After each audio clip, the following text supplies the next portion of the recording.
ಕೃಷ್ಣರಾಜಪೇಟೆ ಪಟ್ಟಣದಲ್ಲಿ ಶ್ರದ್ಧಾ ಭಕ್ತಿಯಿಂದ ಬಕ್ರೀದ್ ಹಬ್ಬವನ್ನು ಆಚರಿಸಿದ ಮುಸ್ಲಿಂ ಬಾಂಧವರು.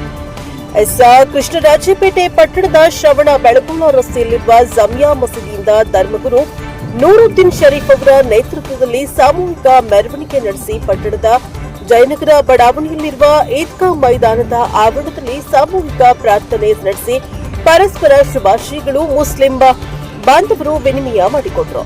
ಧರ್ಮಗುರು ನೂರುದ್ದೀನ್ ಶರೀಫ್ ಅವರು ಧಾರ್ಮಿಕ ಪ್ರವಚನವನ್ನ ನೀಡಿ ಎಲ್ಲಾ ಧರ್ಮಗಳ ಸಾರವು ಒಂದೇ ಆಗಿದ್ದು ಭಗವಂತನ ಸಾಕ್ಷಾತ್ಕಾರವನ್ನ ಹೊಂದೋದಾಗಿದೆ. ತ್ಯಾಗ ಬಲಿದಾನದ ಸಂಕೇತವಾಗಿರುವ ಬಕ್ರೀದ್ ಹಬ್ಬವನ್ನ ಮುಸ್ಲಿಂ ಬಾಂಧವರು ಈ ಬಾರಿ ವಿಶೇಷವಾಗಿ ದಾನ ಧರ್ಮ ಮಾಡುವ ಮೂಲಕ ಆಚರಿಸಿಕೊಂಡು ಸಂಭ್ರಮಿಸಿದ್ದಾರೆ. ಬಕ್ರೀದ್ ಹಬ್ಬವು ಈ ಬಾರಿ ವಿಶೇಷವಾಗಿ ನಡೆದಿದ್ದು ಬಡವರು ಶ್ರೀಮಂತರು ಎಂಬ ಭೇದ ಭಾವ ಇಲ್ಲದಂತೆ ಎಲ್ಲರೂ ಒಂದಾಗಿ ಬಕ್ರೀದ್ ಹಬ್ಬದ ಸಂಭ್ರಮದಲ್ಲಿ ಭಾಗವಹಿಸಿ ಸಂತೋಷದಿಂದ ಬಕ್ರೀದ್ ಹಬ್ಬವನ್ನ ಆಚರಿಸಿರುವುದು ವಿಶೇಷವಾಗಿದೆ ಎಂದು ಧರ್ಮ ಗುರುಗಳು ಹೇಳಿದರು.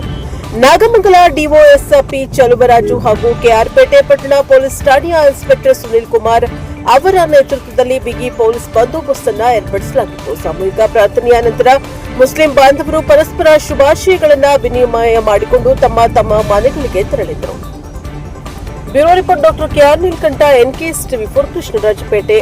الله تبارك وتعالى في كلامه المجيد فلما أسلما وتله للجبين وناديناه أن يا إبراهيم قد صدقت الرؤيا إنا كذلك نجزي المحسنين إن هذا لهو البلاغ المبين وفديناه بذبح عظيم.